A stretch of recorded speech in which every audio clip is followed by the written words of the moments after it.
Hello, everyone. Thank you for joining me today. I'm Christina DeRocher, Director of the Museum of Art, and we're going to get started. We just have a few more people to come in from the waiting room, so bear with me for just another few seconds or so, and we'll let those folks in.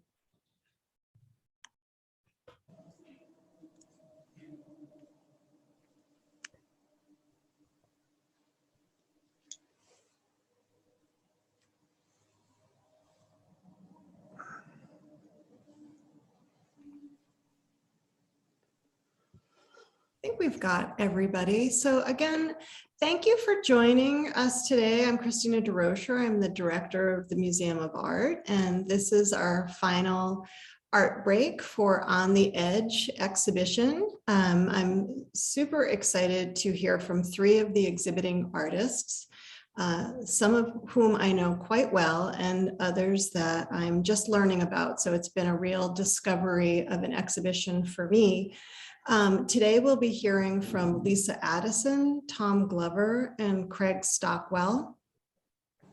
Each of the artists will speak for about 10 to 15 minutes about their work. They'll be presenting a slideshow and video of their practice. And then we'll have probably about 10 or 15 minutes afterwards for questions. And of course, I would encourage you, if you have any questions, to put them into the chat and we'll be able to get to those at the end. So thanks again for joining me, and we'll get started. First with Lisa Addison. Lisa has maintained a studio in the Salmon Falls Mills for many years, where she has quietly worked on and off. Her work has flowed from painting to installation, drawing, and back again. Since graduating from the University of New Hampshire, she has designed commercially, taught drawing, worked as a studio assistant for fellow artists, and continues to plug along with her own work. Please welcome Lisa Addison. Hi. There you are. Thank you for being here. I am a bit nervous, to be honest. It's been a while since I've had to talk about my work. I wasn't able to view the first round of talks, but was able to see the second group, and it was really inspiring. So this work that I submitted for the show is something that I did a year ago for the Community Art PM show at Bowie Gallery in Kittery. And I hadn't really shown any work for a very long time, years really, aside from open studio here and there. I've been puttering along, sort of dabbling here and there, doing various things, but nothing I could really sink my teeth into. So I reached out to a group of women creators, and we formed a group during COVID, Zooming every week and then monthly. And they and other friends continue to be a huge inspiration and support system. And I wouldn't have submitted this work or be here talking without their encouragement. So yay. So this work, this is a patch of woods that I walk in and around regularly here in Rollinsford. It's in my neighborhood and sits on the edge of the river, the edge of town and wild woodlot, and as it turns out, on the edge of a breakthrough for my own art making. It brings together ideas from outdoor sketches I've been doing here and there for some time, and indoor architectural scenes I also have been puttering with.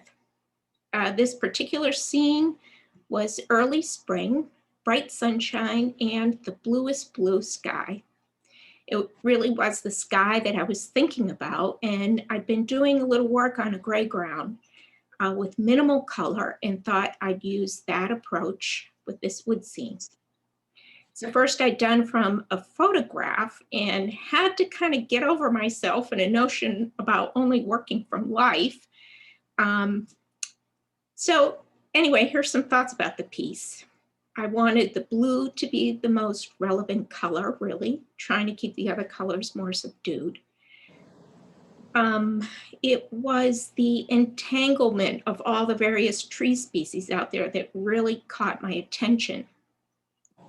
It's a wild, magical looking fairy tale of a mess out there. And I especially love the invasive bittersweet vines.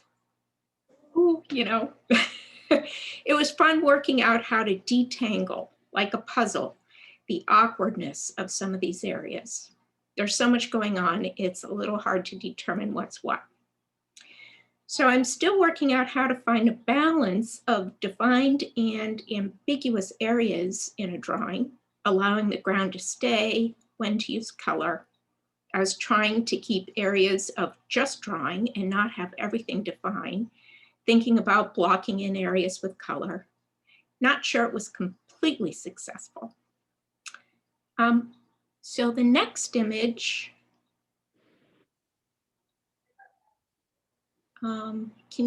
yeah, there we go. This is a hallway. It's the first observational painting I'd done in quite a while. It's maybe 4 years old. I had this idea to just sort of document the buildings where my studio is, just for myself, because I love them so much. Walking about the corridors inspired me to just sit outside my door and paint the hallway. Years ago, I'd done some paintings on traditional gray ground, and it came to mind for this because of the cool subdued light.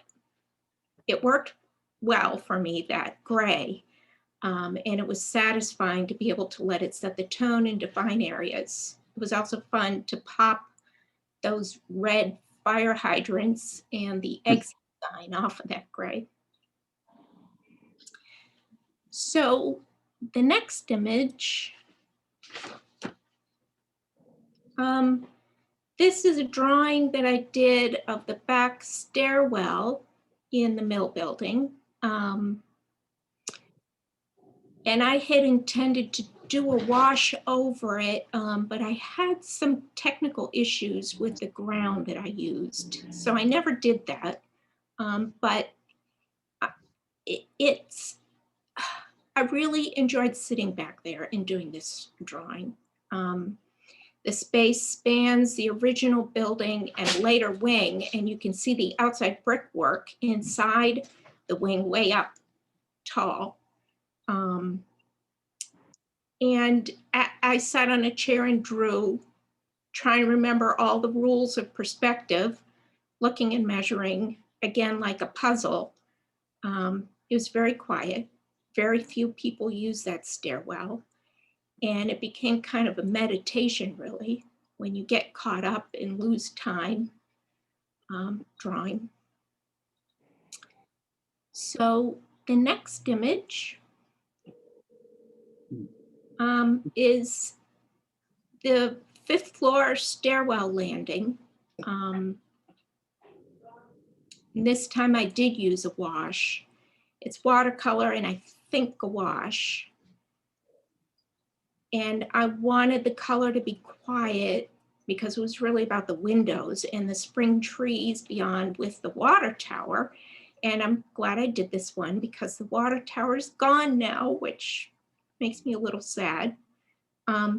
It's a bit odd in the perspective, you know, when you sit so close and you're looking up and you're looking down at the same time, things get a little skewed. But again, it was a fun drawing and I enjoyed sitting there doing it.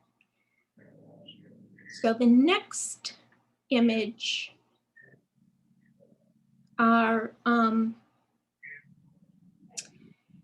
these are images of what I had begun to think of as vacation drawings, a separate group that I've done for fun, and we're somewhat separate. We camp every summer, at least a couple times, and usually up in Maine. My partner, Jason, is a fly fisherman, so we go up and he fishes, and I sit and draw and do watercolors. I've given some away, and these I've kept. And these are trees and woods in where we camp, in where we go fishing, big cedars along the river.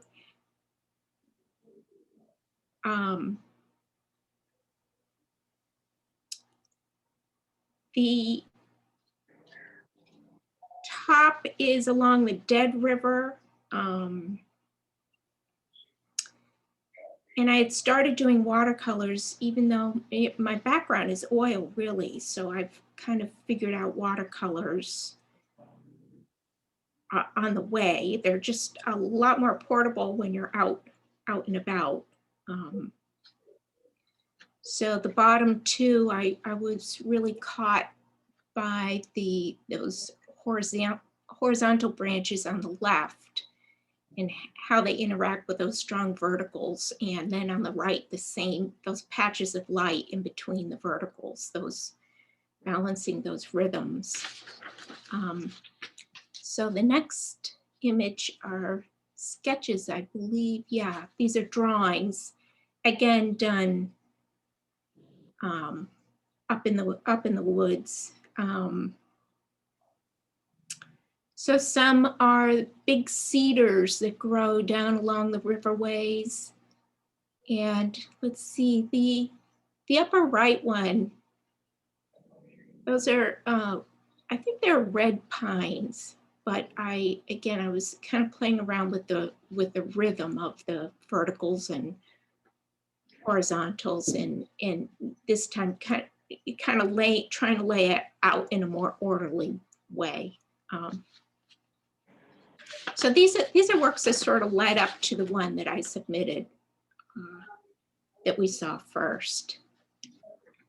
Okay, and then the next one, this I did for this year's Bowie Gallery show, which is a community show and is really great fun to participate in. It was going to be another drawing and wash, but I had some, again, technical issues with my ground and the watercolor just wasn't sticking. So I decided to use oil. And this scene, I was really caught by the way that the sky and the snow kind of blend in together. It was kind of a foggy day, and I was out walking with a good friend of mine.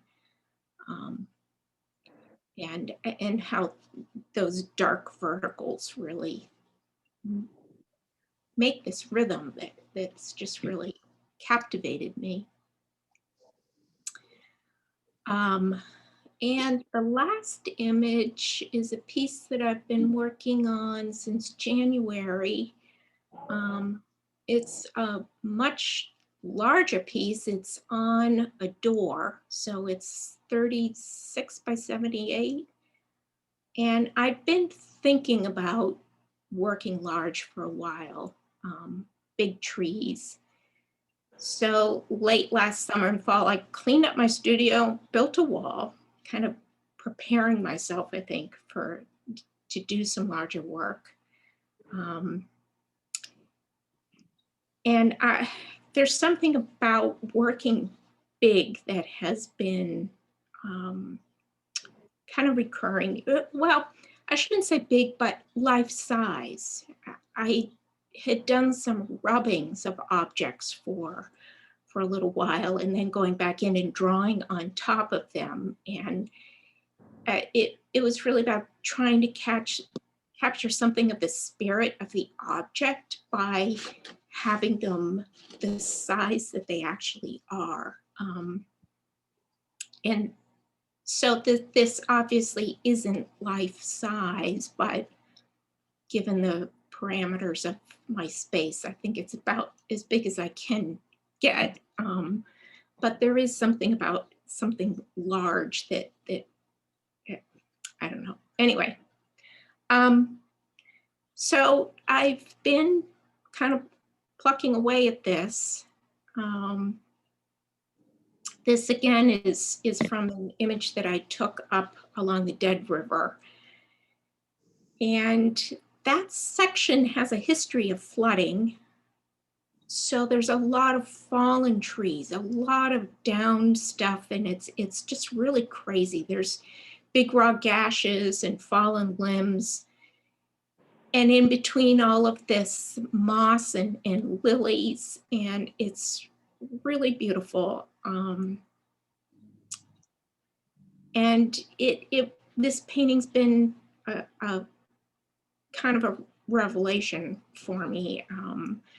I've been kind of picking away a painting here and there, but this one is different, and I've really enjoyed having fun playing around with the paint more and just using more paint. And just, it's again a puzzle in a way, figuring out how to use that paint to describe textures of bark and moss, and thinking about those issues of definition in areas that are more obscure, color issues of warm and cool, and how to allow the ground to come through, which I'm still working through, and I may end up letting go of that with this one or not. I'm not really sure yet, but I think I'm going to set it aside and move on to another one and maybe come back and try to work that out. So thank you.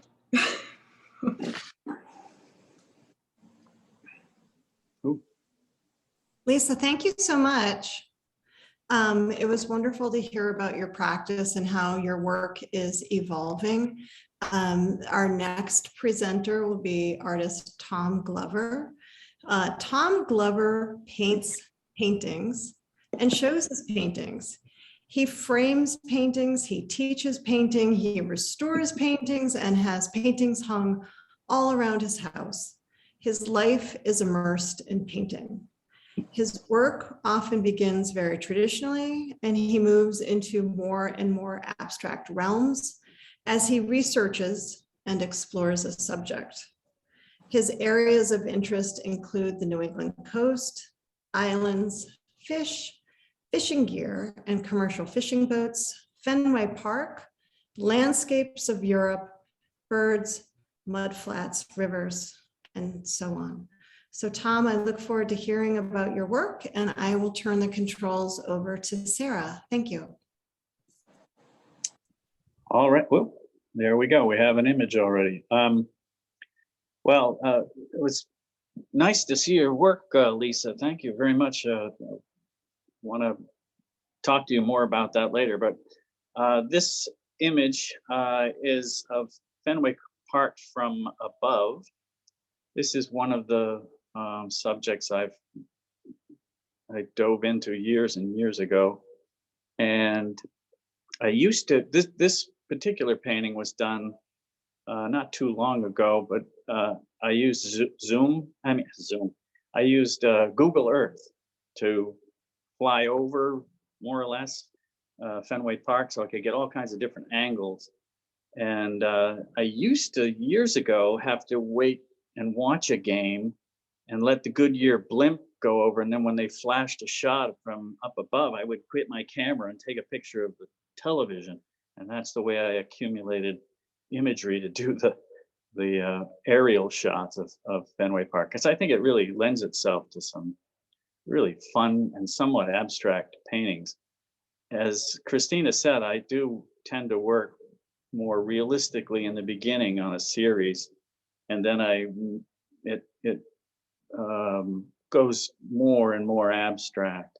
I become interested in more of the formal aspects rather than representation, and so that's how my paintings evolve usually. Same goes for abstract. I mean for landscapes. Same goes for the coastal paintings that I do. Pretty much everything I tackle ends up starting very realistic and then evolving into a more abstract phase. So, all right. So this is first painting. Can we see the next painting, Sarah? Yeah, okay. This is one that's evolved into much more abstract. This was not based on Fenway Park, but it was based on a series of paintings. This painting actually was a horizontal painting to begin with, and it was very realistic, and it was not working. It was terrible, and you make a judgment call pretty early on that it's not working, and I got to try something different. And sometimes I'll flip a painting up and then start working and letting some of the original stuff from the first attempt come through, bleed through, and be part of the new painting. And you're seeing some of that in this painting. There's underpainting that's coming through, giving it different layers, and there's obviously certain patches of color. You can sort of see a mooring ball in there.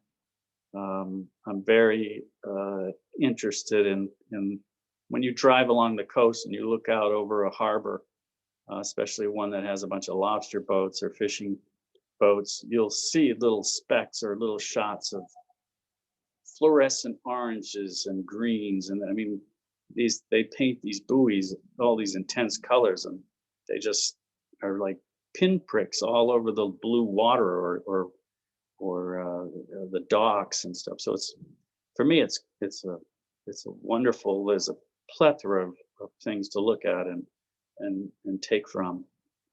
I'm also interested somewhat in sort of patterns, and you can see a little bit of that in here. Different stripes, those patterns here and there, and it's also building up color, juxtaposing color, cools against warms. I tend to call these combinatory paintings because I'm combining many things. Obviously, like I said, I'm combining an underpainting in this one. There's actually some collage in this one. It doesn't really come through in this, but so I'm constantly feeding off what I'm building. I'm building a painting I talk about a lot in class, especially when it comes to abstract. I studied with John Laurent for years, and he used to say that an abstract painting is more like a tennis match, and a realistic painting is more like a golf game, because the golf game, you know where you're going. With a tennis match, you hit the ball over the net and you never know where it's coming back. So you have to constantly be shifting and ready to try something new or respond in a different way. And the golf matches, you hit the ball and you go, and you hit the ball and you go, and you know right where you're going. So I always like that sort of metaphor for painting, the difference between abstract and realistic painting. So, all right, the next slide. This is another painting that's gone pretty abstract. It's based on, actually, I was down at Rye Harbor and I saw some old lobster pots sitting in the snow, and that's where this came from. And I went back to the studio, and I'm also influenced a lot by Richard Dievenkorn. You see some of that in my work often. I probably was looking at some of his paintings when I started this painting. You can see that little slice of yellow in the upper right-hand corner. He was always paying very close attention to what happens on the edge of the painting. And this is got a little bit of Marsden Hartley in it, a little bit of John Laurent in it. So I'm constantly stealing from other artists. So I urge my students to steal. You have to take something and make it your own, but there's so many artists out there that have, I mean, Picasso said, mediocre artists borrow, great artists steal. So I'm all about that. You know, find something in a great painting and see how they've done it, and work it into your own work. You build on other artists. So that's one of the things I'm pushing. And this one also, I noticed at the very bottom has a little orange jab of color down there. That's actually a collage. It's a piece of fluorescent paper that I collaged on there. So I'm often doing that as well as, scraping the paint, turning the paintbrush around and etching into the paint. Um, Things that I got from Hartley and Lorenz. So um, yeah, I guess I've talked about that one enough. Let's go to the next one. Yeah, this is no, I didn't realize I put so many abstract pieces, but this is along the lines of the drawing that's in the show. I had to do a series, or I didn't have to. The Vermont Studios years ago asked artists who were influenced by Robert Motherwell to submit work. And so I did a whole series of work that is influenced by Robert Motherwell. And this one is one of those paintings. You can see some ink splatters. That was very much influenced by Motherwell. He did a series of splattered ink that was based on his from living in Provincetown and seeing the ocean come up in front of his house and shoot up and splash all over the place. So he did a whole series of drawings kind of based on that idea. And that's partly where some of this comes from. There's a lot of finding the darks, pushing back the darks, finding lights, gearing these back and forth, trying to make a painting work, make it balanced, building it so that the structure is there, the interest is there. It's not too much this, too much that. Motherwell talked about that a lot. He talked about you can put as much lushness down on the canvas, but then you got to start editing and finding what it is that's the essence of what you're looking for, really. And that you can see in this painting and in different areas where I've washed out some of the darks because they were just not counterbalancing well with another area of the painting. That's the fun thing about painting, is that you're constantly doing that. You're putting down something, responding to it, putting down another thing, and that changes this, and you're always mushing and gearing these things so that they finally come together. This painting, I think I think I did fairly well on that, so I'm happy with that one. All right, the next one. Yeah, this is a series done, influenced partly by Mars and Hartley, but I got into this idea of the empty tubes of paint, and I had some lying around waiting to throw them away, I guess, and I thought, those kind of look like fish.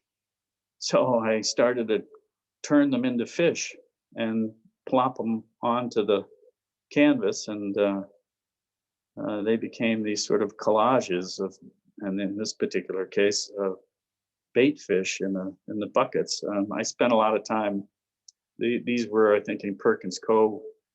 I go to fishing piers all the time. The State Pier in Portsmouth, up in Portland. I go up to Deer Isle and go around Stonington, and always looking for these kind of exciting things that I find very visually enticing, and so I'm constantly playing with new ways to try to build a painting, and here we are with strange empty tubes.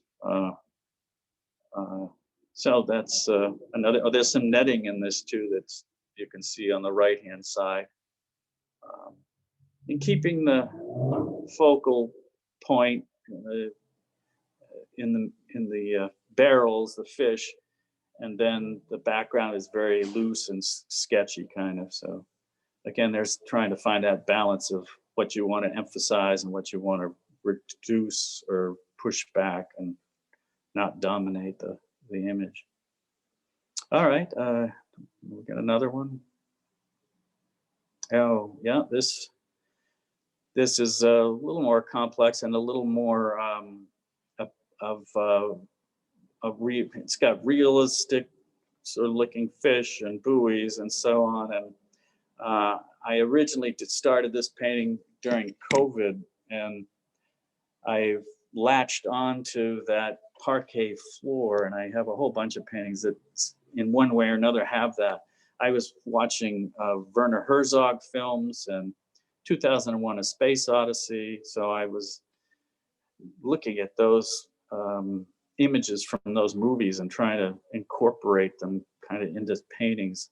I don't know, it was COVID. What do you want? You're just sitting around in the studio, isolating yourself basically. And I usually don't watch a lot of movies, but that was one thing I was doing more of, and always excited by fish. And so I strung these fish across the top and got some buoys going, and it's another combinatory painting.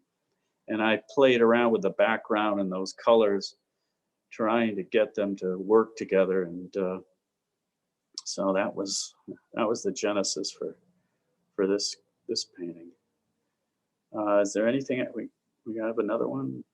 Yeah, here's another fish painting. This is a little older actually.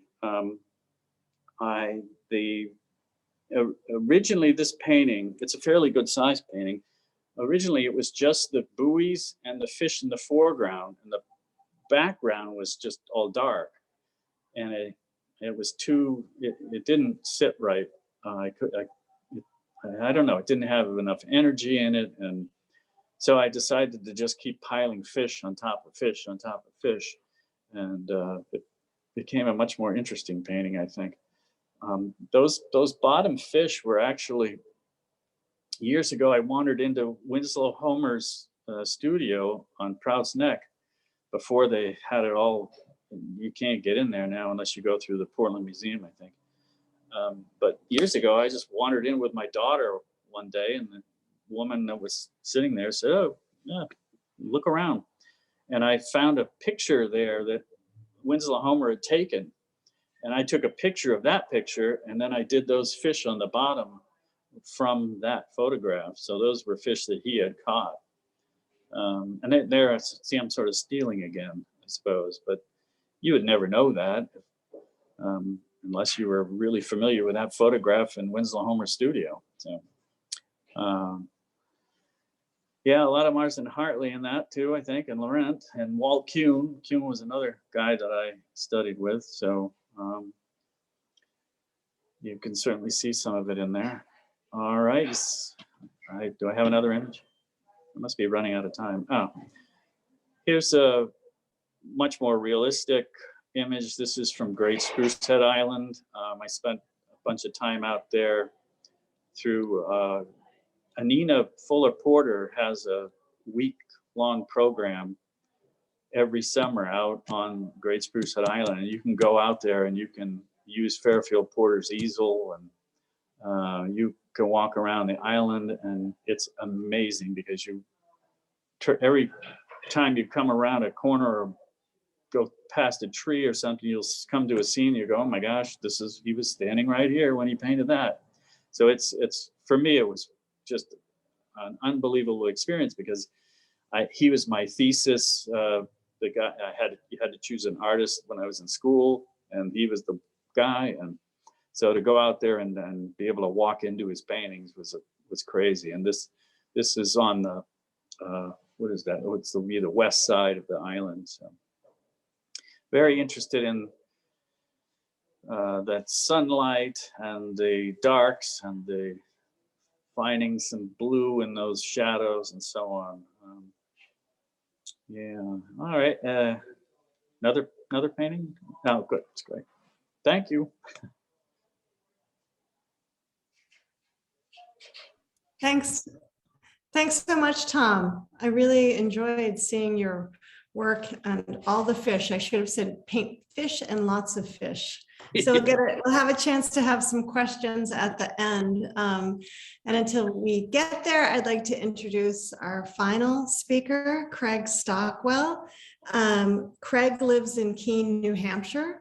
His work portrays the edge where gesture and formalism meet for a conversation in the shadow of those missing. So please welcome Craig Stockwell.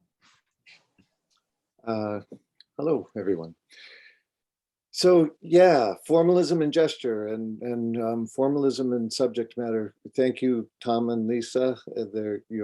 Tom, your thoughts about realism and abstraction are in my mind, and Lisa, the craftsmanship and the attention to process, I think, in some of those drawings was particularly beautiful. So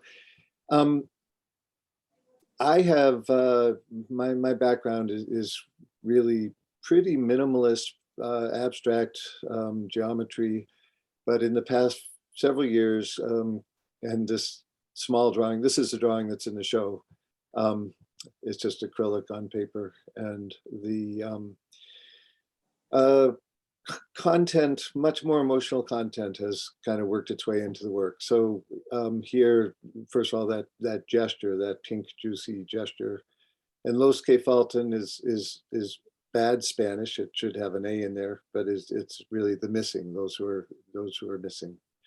And yeah, let's look at the next image. And again, the disappeared and those who are missing. And of course, those are also terms that were very active in the political history in Argentina. The desaparecidos were the lost political prisoners. So I've got two short videos that I'm going to run. One is about the illuminated manuscript project, and the second one is a very current video of a painting project. And both of them sort of work around this issue of how to work with formalism. Okay, we're going to go to this one first. Good.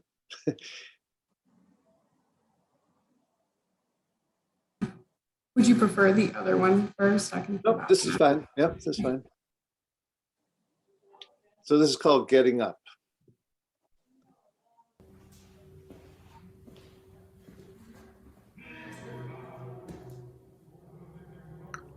I want to feel in my body how it is possible in 1863 or 1916 to rise from the trenches and move forward into chaos and likely death. Kennesaw Mountain, Antietam, Vicksburg, Pilot Knob, Drywood Creek, Dead Buffalo Lake, Middle Boggy, Gettysburg, Verdun, the Somme, Ardennes, Verdun, Marne, the Somme, Passchendaele, Ardennes, Marne, Passchendaele.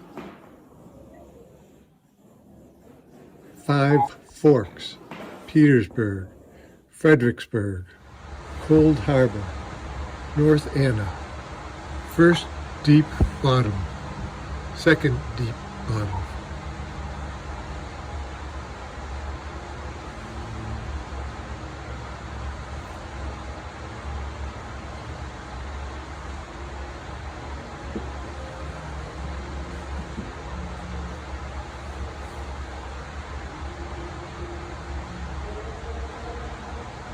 White Oak Swamp, Chickamauga,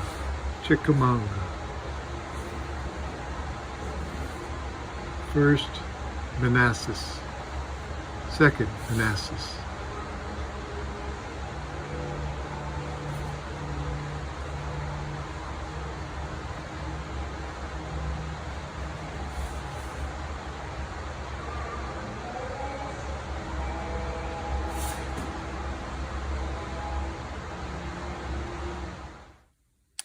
However, to the youth, there was a considerable joy in musing upon his performances during the charge.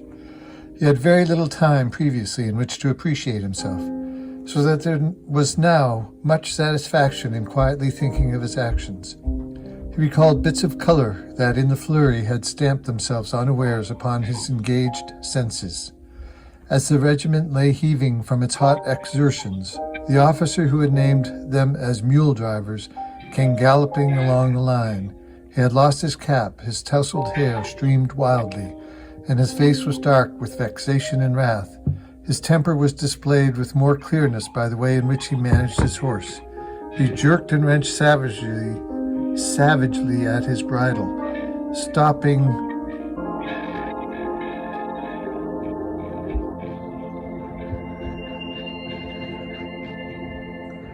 I want to feel in my body how it is possible in 1863 or 1916 to rise from the trenches and move forward into chaos, and likely death.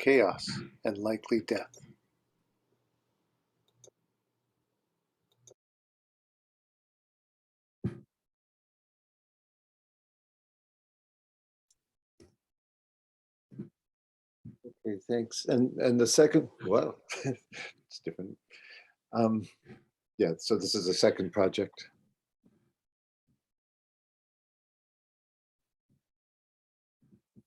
What a painting really should be is small, domestic, and a source of light. A small painting that could hold a room or speak from a corner. In March, I returned to the studio after some travel with the country shutting down. I felt bereft of purpose and thoroughly without dreams or possibilities. I knew I did yearn for painting, the act of painting. I gathered up, found small canvases, a stack of 10, a stack of 12. I began with painting the way I had been at times since rediscovering Leon Polk Smith in New York in 2014, formalism. I think of formalism as a specific movement coming out of Europe from Mondrian and being wonderfully absorbed, misunderstood, and played with by Americans, and particularly Latin Americans. It was a field of painting that existed as pure color, line, form, visual gamesmanship. I painted the first group of 10, and soon my daughter Anna asked me for one for her kitchen. This immediately broke up the continuity of the conceptual project, but also suggested something else. A domestic gift giving. I posted the remaining paintings on Facebook and asked interested people to send me their address. I had debated charging $50 each, but decided on free. So many little decisions concerning the gifting of these paintings. Nothing would be perfect. I was beginning with cheap, compromised canvases. I was continuing with the use of neon pigments, now knowing that they are fugitive. Nothing would last. Errors would occur. But these small paintings would start to move to a wide variety of domestic spaces at my desire. Not serving explicit needs from others, but interjecting a presence into their houses. I have often thought that a painting that was small and luminous and could live in a domestic place was a desirable outcome for painting. At this time, I have tried to find a studio process that is everyday and has a logic and a momentum. I also wanted to have a way that these paintings could enter the world quickly and bring something to others in their isolation. Illuminated manuscripts are based on the idea of painting as language, telling an uncertain story. Painting as an everyday activity that can fill the time. I have now mailed out over 150 paintings to a variety of people.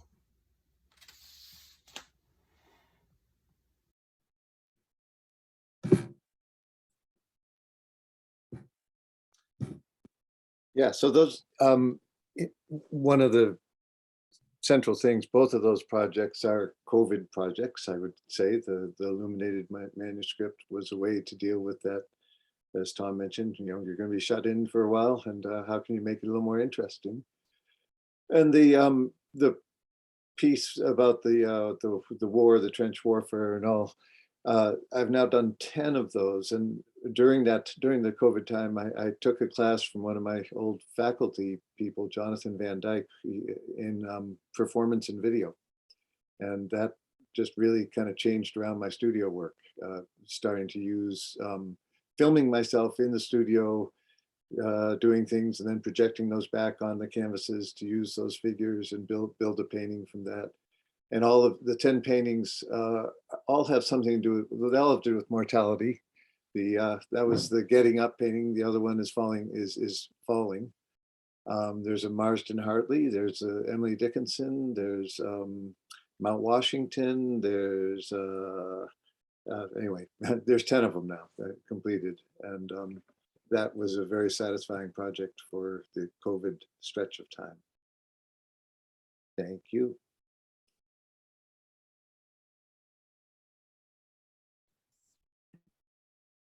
Thank you, Craig. We have enough time where we can open it up for a few questions. And there's one in the chat that I'd like to get to. And Tom, it's for you from Caroline Parent. And it says, Tom, great to see your art and hear you speak about the process.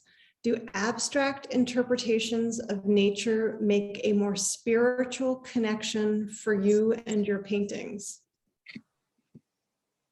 Ooh,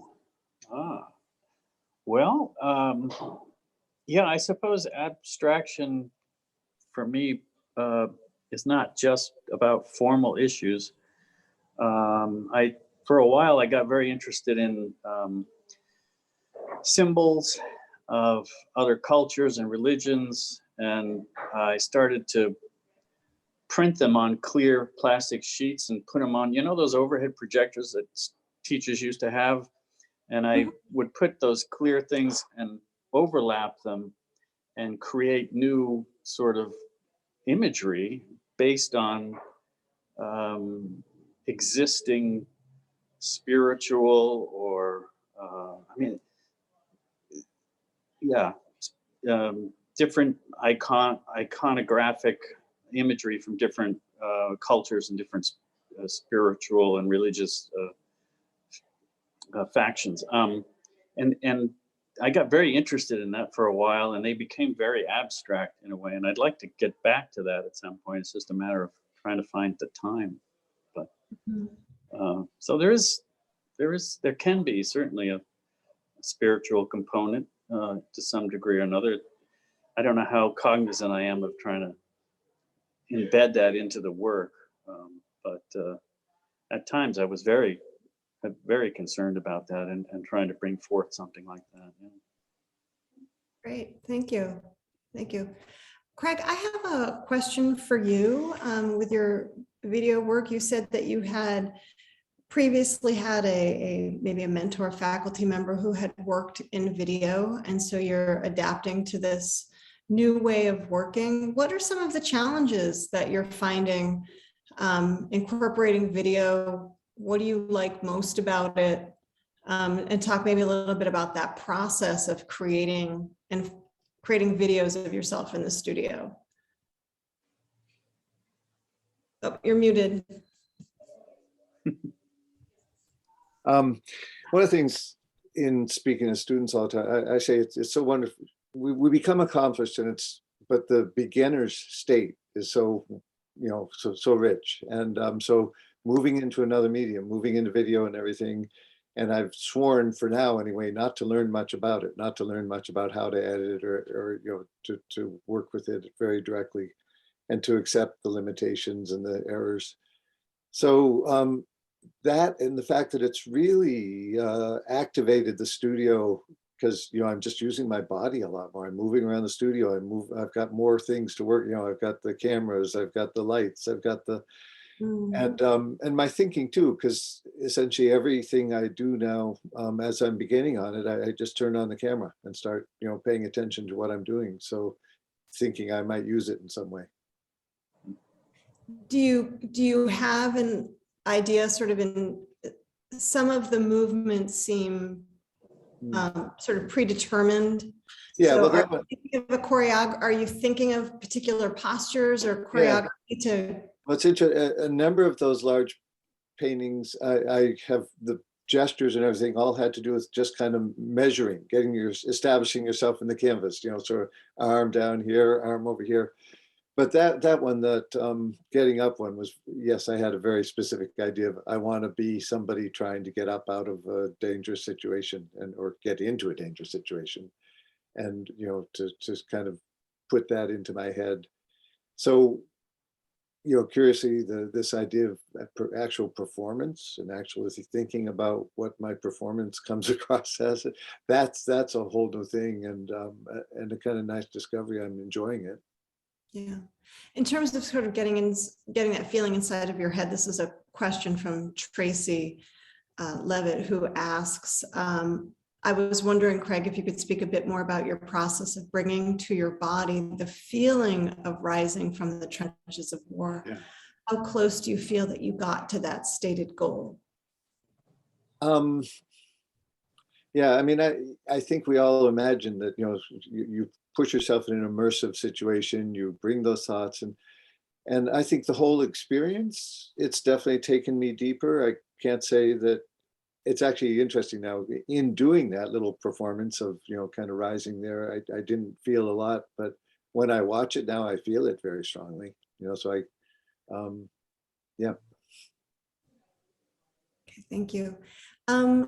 Lisa, I want to make sure that you receive this comment from Rochelle Royer, who writes, the first painting and the one that's in the exhibition, and the blue sky is like a perfect cloudless day. And I want to follow that up with saying one of that piece in particular that I enjoy speaking about when I give a tour, because I always stop on it when I'm giving a gallery talk, is to have people imagine when they've been in a similar scene, what time of day it is, and maybe what the environment feels like, because I think it conveys stillness. I think there's an element of time in it, and I really want people to try to connect with the work. And I'm just wondering, maybe if you could talk a little bit about how you approach time in your paintings. We can end with that unless there's another question. Oh, that's an interesting question. Time. I suppose, painting any kind of landscape, there is that element of capturing that particular moment. I'm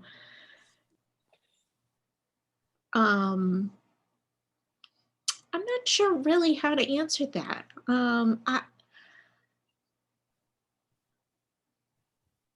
Being outside, I've done a lot of smaller works outdoors on site, and that's a very different experience for me, because I think the element of time is a little more expansive in that, you're experiencing being there, you're experiencing the clouds moving, you're experiencing shadows going back and forth, birds flying across the sky, feeling the breeze. So that is a little different for me, I think, than, this image was from a photo that I took on that day. And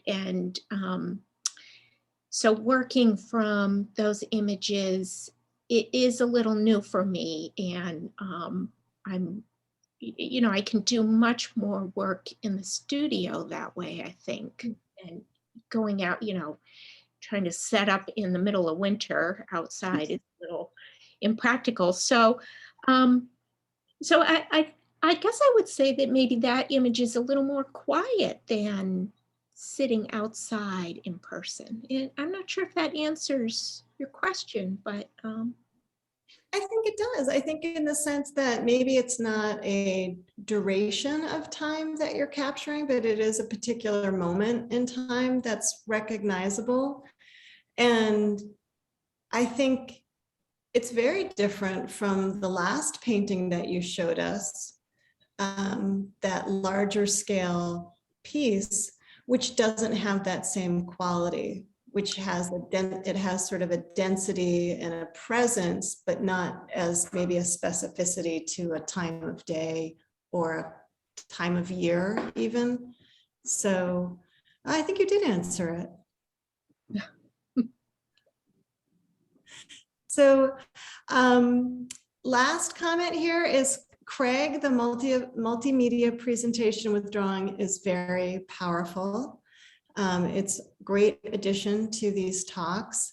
And I'd like to conclude with thanking all of the artists who presented their work today. It's always really wonderful to hear you speak about how you arrive at your imagery, your studio practice, your evolution as an artist. And I always learn something new. I'm really grateful for you opening up your studios to us. So, and I'd also like to thank everybody who's on the call for joining. And I'd like to remind people that on the 31st, we will have a reception, a closing celebration for all of the artists who are on the edge, and that'll be from 4 to 6. So I hope that you're able to join us. And thank you all very, very much for attending today. Great. Thank you.